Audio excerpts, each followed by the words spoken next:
ça y est, il est 8h30 sur le plateau de la matinale. Restez encore un petit peu avec nous si vous en avez la possibilité. On a plein de choses à voir d'ici 9h.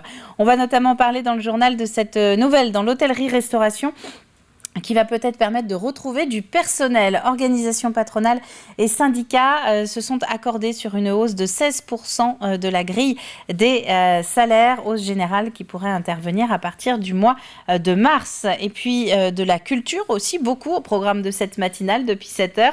Un plus de l'info qui est consacré aujourd'hui au prix Charette, un agenda des sorties avec les coups de cœur de Camille ou encore la découverte de l'actuelle expo temporaire de l'Historial de la Vendée, une exposition qui est consacrée cette fois-ci aux Gaulois et aux Romains en Vendée. On va regarder la météo de ce matin pour voir ce que nous réserve ce vendredi. Vous le voyez, plutôt des bonnes nouvelles.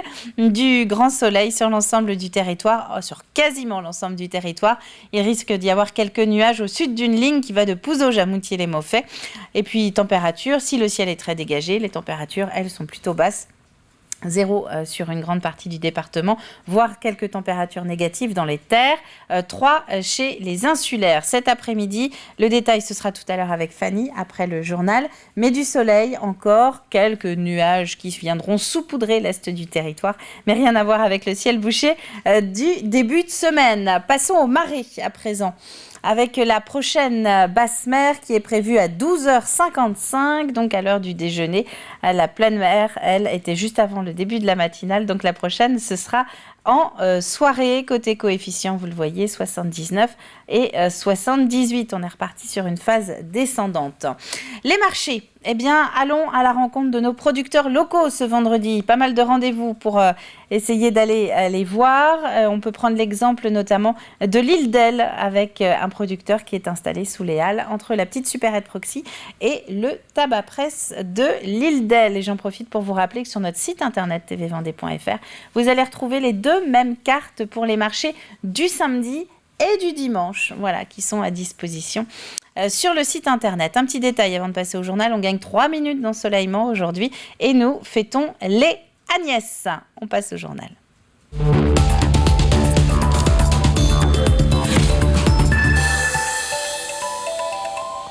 Et ce journal, nous le commençons avec cet assouplissement des règles sanitaires annoncé hier soir par Jean Castex. Le Premier ministre a profité de l'annonce de l'entrée en vigueur du pass vaccinal à compter de lundi, ce sera le 24 janvier, donc pour détailler ce qui en parallèle allait pouvoir être levé. Le télétravail ne sera par exemple plus obligatoire à partir du 2 février. Les discothèques, elles, vont normalement pouvoir ouvrir à partir du 16 février, date à laquelle les concerts et les consommations debout pourront également reprendre. Enfin, un allègement du protocole sanitaire pourrait être envisagé dans les écoles au retour des vacances scolaires de février. Dans ce contexte, la vaccination continue. Jean Castex a d'ailleurs annoncé hier donc, que la dose de rappel s'ouvre à partir de lundi aux 12-17 ans, mais sans obligation, contrairement à la dose de rappel pour les majeurs. La vaccination des enfants continue, elle aussi. À La Roche-sur-Yon, les 5-11 ans bénéficient de créneaux spécialement ouverts pour eux les mercredis et samedis. Pierre Dalicieux. Dans ce centre de vaccination de La Roche-sur-Yon, la vaccination pour les enfants est désormais possible. Mais pour ce faire, l'organisation a dû être un peu modifiée, à commencer par les équipes de vaccinateurs. L'État nous a demandé aussi à ce que ce soit un médecin qui fasse la consultation, puis une infirmière qui vaccine, et de préférence des anciens pédiatres ou des anciennes infirmières puéricultrices. Donc ça limite aussi un petit peu, et puis il faut trouver les vaccinateurs pour pouvoir faire la vaccination pédiatrique et la vaccination adulte. C'est pas la même salle. On a une salle isolée pour que les enfants ne soient pas noyés dans toute la vaccination adulte. C'est quand même beaucoup plus serein et calme que chez les adultes où il y a quand même 1500 personnes par jour. Dans ces box, les vaccinations s'enchaînent, mais moins vite que pour les adultes. L'objectif, rassurer les enfants et leurs parents, même si ici le public n'est pas réticent puisqu'il vient sans aucune obligation ni contrainte. Je suis de métier, je suis pédiatre retraité, donc effectivement on a une certaine expérience des enfants évidemment. Pour autant, je pense qu'actuellement la vaccination est possible par tous les professionnels de santé, les médecins, les infirmières. Et je pense que pour peu qu'on a un peu de l'habitude de rencontrer les enfants et je pense que c'est tout à fait possible. Alors les collègues du centre de La Roche-sur-Yon ont préféré au départ que ce soit nous, pédiatres, qui commencions. Mais en fait très rapidement ils vont prendre le relais, on va faire ça ensemble. Une vaccination qui pour beaucoup était même attendue. Ce jeune garçon, lui, était impatient de venir se faire vacciner. C'est même lui qui est à l'origine de cette démarche. J'ai demandé à maman, elle m'a dit non, t'es trop jeune. Au final, elle a dit oui. D'accord. Donc là, tu te sens comment ? Soulagée de pouvoir le faire enfin. Je pense que c'est important, il y a tellement d'enfants qui sont contaminés maintenant, il faut le faire. Et puis voilà, pour la santé de tout le monde. Mon mari étant diabétique aussi, donc c'est important de le faire. Une vaccination qui se fait sur rendez-vous. Un test est réalisé sur place pour savoir si l'enfant a déjà été contaminé. Et si c'est le cas, une seule injection suffira. Et avant de refermer ce chapitre santé, puisque nous étions à La Roche-sur-Yon, quelques images du centre de soins non programmés qui a été inauguré hier après-midi. Comme son homologue de Luçon, dont on parlait hier dans les journaux, il est en activité depuis le début du mois de janvier. Il est destiné aux patients qui n'ont pas de médecin traitant. C'est la plateforme téléphonique du 116 117 qui les y envoie. Sur la vacation que j'ai fait lundi après-midi, j'ai vu 14 ou 15 patients et 80% n'avaient pas de médecin traitant et étaient arrivés sur le secteur récemment et avaient été confrontés à un problème de santé. Alors, il devait y avoir une infection urinaire, j'ai vu une infection pulmonaire, un enfant qui avait de la fièvre, une entorse du genou, des choses bénignes mais qui nécessitent quand même une expertise médicale, une consultation médicale pour ces patients. C'est une avancée inédite, une sorte de pas en avant pour essayer de retrouver des candidats dans un secteur qui n'attire plus. Les organisations patronales de l'hôtellerie-restauration ont proposé une hausse générale de la grille des salaires de 16%. Les syndicats de salariés donc avaient jusqu'à lundi soir pour se prononcer. La CFDT, qui représente 4 salariés syndiqués sur 10, l'a signé. Syndicats professionnels et syndicats des salariés se sont mis d'accord sur une revalorisation de l'ordre de 16% sur la grille des salaires. Et entre autres, quelque chose qui s'est concrétisé, c'est la mise en place d'un CE d'entreprise de branche, puisque on est composé de toutes petites entreprises, donc on ne pouvait pas à la fois avoir un CE par structure. Et là, nos salariés auront les mêmes avantages que les CE dans les activités sociales et culturelles qu'une très grande entreprise. Et ça, c'est une très très belle avancée pour la première fois en Vendée et pour la première fois pour le secteur de l'hôtellerie-restauration. Le dossier est maintenant sur le bureau du ministre du Travail pour être signé. La mesure pourrait être appliquée en mars. Au chapitre de l'éducation, nous sommes en pleine période d'orientation et donc de portes ouvertes. Un rendez-vous sur lequel beaucoup de familles avaient dû faire une croix l'an dernier, mais qui revient donc en force. Les MFR de Vendée sont par exemple ouvertes demain. L'ICES le sera la semaine prochaine, tout comme le groupe établi hier. L'Université de la Courtésia, ce sera le 5 mars. Quant à tous les métiers qui concernent le bâtiment, ce sera les 28 et 29 janvier prochains au BTP CFA Vendée. L'occasion de découvrir notamment de nouvelles formations. 3 nouvelles formations. La première, c'est donc un CAP couvreur qui va s'adresser donc CAP couvreur en 2 ans pour des jeunes issus plutôt du secteur de la maçonnerie, du gros œuvre, suite à une demande forte des entreprises. On va ouvrir une deuxième formation, c'est un BTS maintenance des systèmes énergétiques et fluidiques. Et puis la troisième formation, on va déployer donc un brevet professionnel dans le secteur de la peinture à composante européenne, ce qui va permettre à des jeunes sur un parcours de 2 ans de pouvoir aller vivre une expérience européenne dans un pays partenaire autour des métiers de la peinture. Une information pratique maintenant à l'attention des associations. Le Fonds pour le développement de la vie associative vient d'ouvrir les candidatures pour 2022. Il est destiné à tous ceux qui auraient un projet associatif très concret en tête, que ce soit dans la formation de leurs bénévoles ou dans le développement d'une innovation. Une démarche que la Maison des associations de Vendée peut accompagner.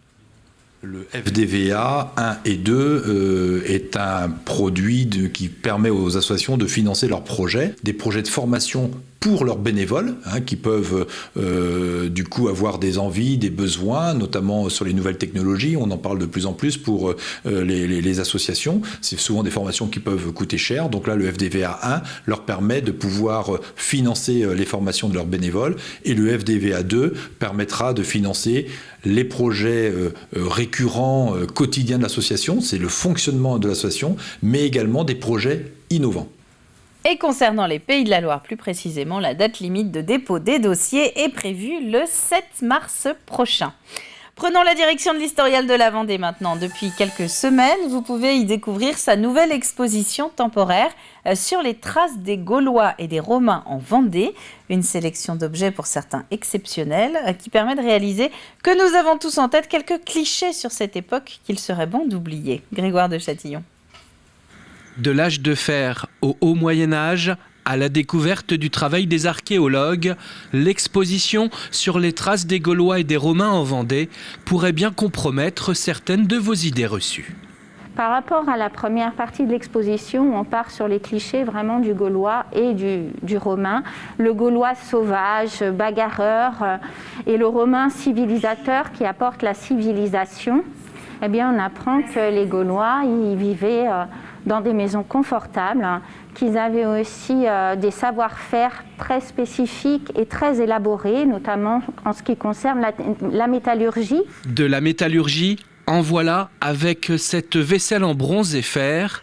Nous sommes entre le 1er et le 3e siècle après Jésus-Christ. Les Gaulois sont devenus des Gallo-Romains. Nous avons ici un ensemble de vaisselle métallique exceptionnel puisque les pièces sont entières.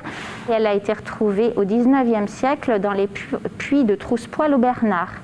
Il y a notamment une gourde qui est présentée, je crois qu'il y en a 3 sur le plan national. Sur les 600 objets exposés, voici des amphores du 1er siècle retrouvés à Boufféré, aux Essarts, mais aussi à Nallier et au Langon.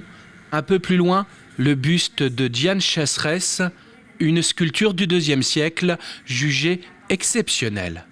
Cette sculpture qui représente Diane Chasseresse à l'effigie des Amazones a été retrouvée au Langon au 19e siècle et a pu être étudiée très récemment. Elle est exceptionnelle dans le sens où c'est l'une des plus grandes sculptures de Diane qui est représentée au niveau national. Un héritage archéologique riche de nouvelles connaissances, un éclairage sur les nombreuses traces des Gaulois et des Romains dans le département. L'exposition est à découvrir jusqu'au 20 février prochain. Et nous reviendrons sur d'autres idées d'occupation pour cette fin de semaine, puisque en voilà une très bonne, avec l'agenda des sorties de Camille tout à l'heure. Voilà pour les infos de ce vendredi. On va maintenant retrouver Fanny pour le petit bulletin météo. Et puis, juste après, ce sera la suite des chroniques. Bonjour à toutes et à tous, la masse d'air repasse dans un flux de nord-est. Résultat, même si le mercure est en baisse, le soleil reprend place dans notre ciel vendéen. Attention, les gelées reviennent avec également un risque de brouillard au réveil. Vendredi matin, comme promis, le soleil est présent sur l'ensemble de la Vendée. Quelques légères brumes locales sont également possibles et avec ce ciel nocturne dégagé, la masse d'air se rafraîchit. On compte un minimum de -1 degré dans l'intérieur des terres. Localement, on pourrait descendre jusqu'à -2 degrés. Le long des côtes, on compte 1 degré au Sable d'Olonne, 4 pour Noirmoutier et 5 degrés sur l'Île-Dieu. Dans l'après-midi, le soleil brille sur l'ensemble du territoire vendéen. Attention, de nouvelles brumes pourraient s'installer sur l'est du département, mais en fin de journée. Concernant les températures, on attend 6 degrés de moyenne dans l'intérieur des terres, 7 degrés pour le bord de mer. Allez, on s'intéresse au programme de notre week-end. Samedi, la Vendée, hormis les îles, va se réveiller de nouveau dans le brouillard, mais ces basses couches se dissipent progressivement au fil des heures et vont laisser place à un ciel beaucoup plus lumineux pour la seconde partie de journée. Les températures affichent une moyenne de -1 à 8 degrés. Dimanche, pas de changement, du brouillard au réveil, s'ensuit un ciel bien dégagé pour l'après-midi. Pas de grands changements non plus côté Mercure, on attend de 0 à 7 degrés. Et puis lundi, la semaine débute à nouveau sous le brouillard, puis le ciel devient ensoleillé. Les scénarios se suivent. Côté température, comptez de 0 à 8 degrés de moyenne. On revient à notre vendredi 21 janvier. Très belle fête à toutes les Agnès. La mer est peu agitée avec des coefficients de marée de 79, basse mer midi 55, pleine mer 6h24 et 18h50. Point positif également, nous gagnons 3 minutes de temps d'ensoleillement. Je vous souhaite à toutes et à tous de passer une excellente journée. Merci à vous de nous avoir suivis et rendez-vous très prochainement pour un nouveau bulletin météo.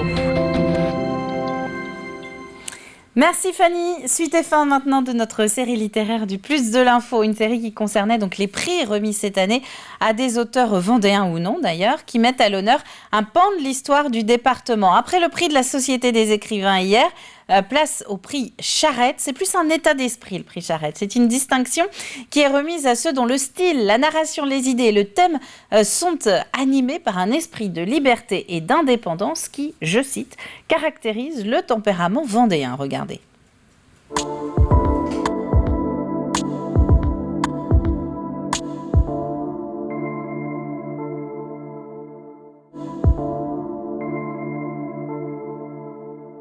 Je suis extrêmement contente. Il y avait un petit paradoxe à ce que ce soit un prix Charette, vu le caractère de Charette et ce qu'il avait défendu, c'est-à-dire que c'était plutôt la Vendée blanche, alors que Clémenceau était un bleu. Mais quand on regarde la personnalité de Clémenceau et ce prix qui récompense des gens qui sont libres, qui ont du panache, je trouve que ça lui correspond très bien. Et comme je suis tombée amoureuse et de Clémenceau et de la Vendée, et que j'ai passé mon temps à traîner là où il est né, sur sa tombe, à aller à Saint-Vincent-sur-Jard, aussi à Paris, je suis extrêmement honorée, extrêmement fière d'avoir... et ça m'avait même pas effleuré que je puisse avoir un prix. Donc je suis contente pour lui, je suis contente pour moi, je suis contente pour mes parents qui sont disparus. Et voilà, je suis bêtement contente et je le pense vraiment. C'est un récit dans lequel tout est vrai. Tout. C'est-à-dire même ses plats préférés, j'ai cherché la plaque d'immatriculation de sa voiture, son téléphone, tout. Tout ce qui est politique, bien sûr, est vrai, tout ce qui est historique. La seule chose sur laquelle j'ai un peu brodé, c'est Marguerite, puisque lui, il lui a écrit 700 lettres, et elle lui a demandé de brûler les siennes, celles qu'elle lui écrivait. Donc on n'a pas beaucoup de traces de Marguerite, mais j'ai travaillé quand même avec toute la famille et toute la descendance de Marguerite pour savoir un peu comment elle était, comment elle vivait les choses. Et j'ai eu les témoignages de ses petits-enfants. Donc j'ai su un peu quel était le personnage, mais pour le reste, il y a de la politique, il y a de l'amour, c'est drôle, parce qu'il était vraiment très drôle et très méchant. Enfin, je crois que c'est drôle, en tout cas, c'est ce qu'on m'a dit. Donc je voulais faire quelque chose de grand public, de pas rebutant et de plutôt marrant. Je ne sais pas si ça a marché, mais en tout cas, voilà, c'est ce que je voulais. On retrouve la musique d'un auteur qui se révèle, c'est Nathalie Saint-Cric. C'est à la fois la journaliste, une écriture vive, rapide, mais en même temps une sensibilité aux détails vrais. Elle écrit juste. On est avec cette femme, avec cet homme qui échange. Ils ont 40 ans de différence et on participe à ce dialogue. C'est un livre qui est véritablement une œuvre littéraire impressionnante qui nous parle à la fois de la Vendée, à la fois de la politique nationale et puis du quotidien, est-ce qu'on peut parler d'amour? C'est de l'amour, mais aussi de cette amitié profonde entre ce vieux monsieur et cette jeune dame qui est mariée et qui va venir le rencontrer avec son mari. Mais il y a quelque chose de très très fort qui passe à travers ce livre. Je vous aiderai à vivre, vous m'aiderez à mourir de Nathalie Saint-Cric aux éditions de l'Observatoire. Le prix Charette est habituellement remis dans le cadre du refuge du livre à Grala. Eh bien, la prochaine édition devrait se tenir les 27 et 28 août prochains. On passe aux sorties.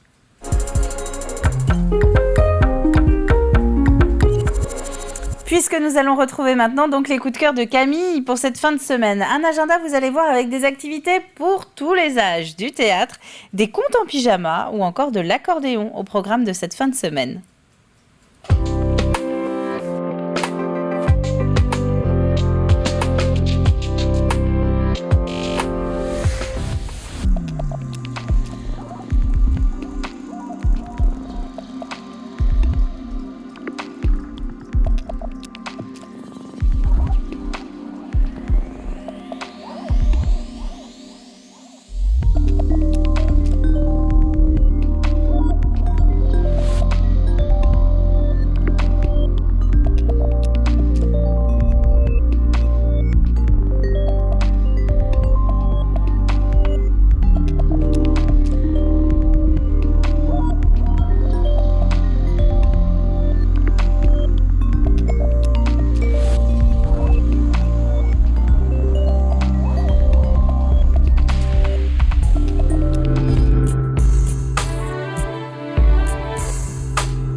Et c'est un agenda à retrouver en version XXL tous les lundis matins sur l'antenne de TV Vendée. On ouvre le programme télé maintenant.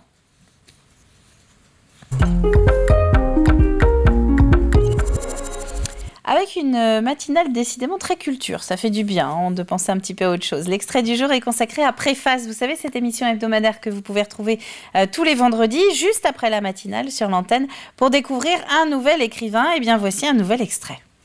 J'aime beaucoup le contact avec la jeunesse, donc j'ai l'impression que la transmission est quelque chose qui est important et qui éveille quelque chose chez moi de l'ordre de mon utilité, c'est-à-dire que soudain je me sens un peu utile, parce que le travail d'écrivain est un travail très solitaire, et là je renoue avec les autres, et j'ai l'impression d'apporter quelque chose de l'ordre de mon expérience peut-être, et donc voilà, j'essaie d'allier les deux, c'est-à-dire ce travail très solitaire de l'écriture et cette transmission avec les autres, surtout la jeunesse. Vous pourriez avoir des envies d'écriture pour ce public spécifique, jeune ado ou jeune adulte?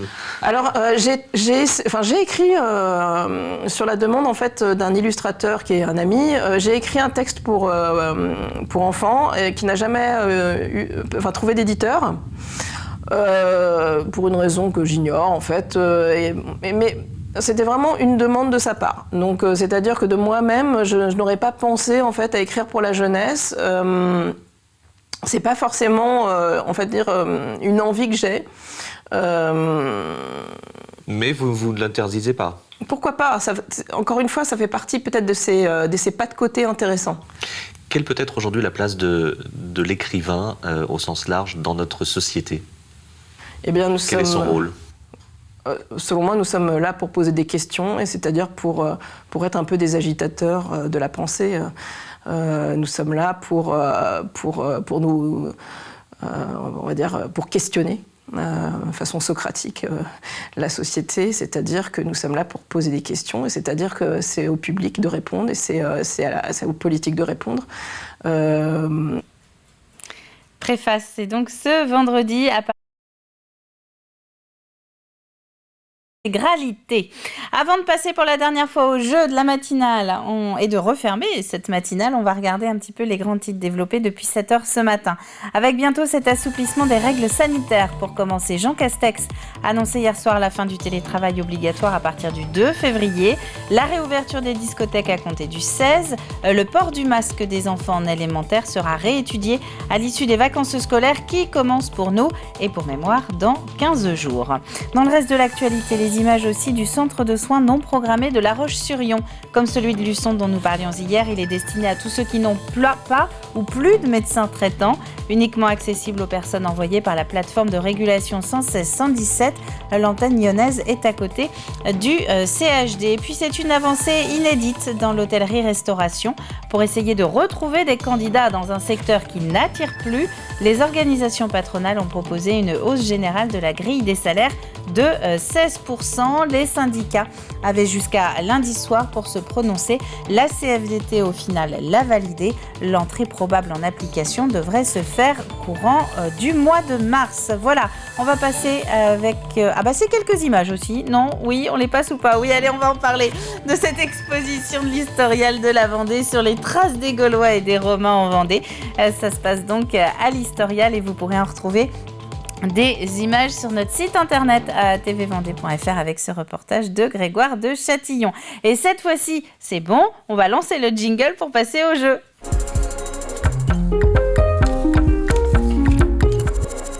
Et c'est donc la dernière ligne droite pour essayer de revoir un petit peu tous les indices de cette semaine qui nous emmènent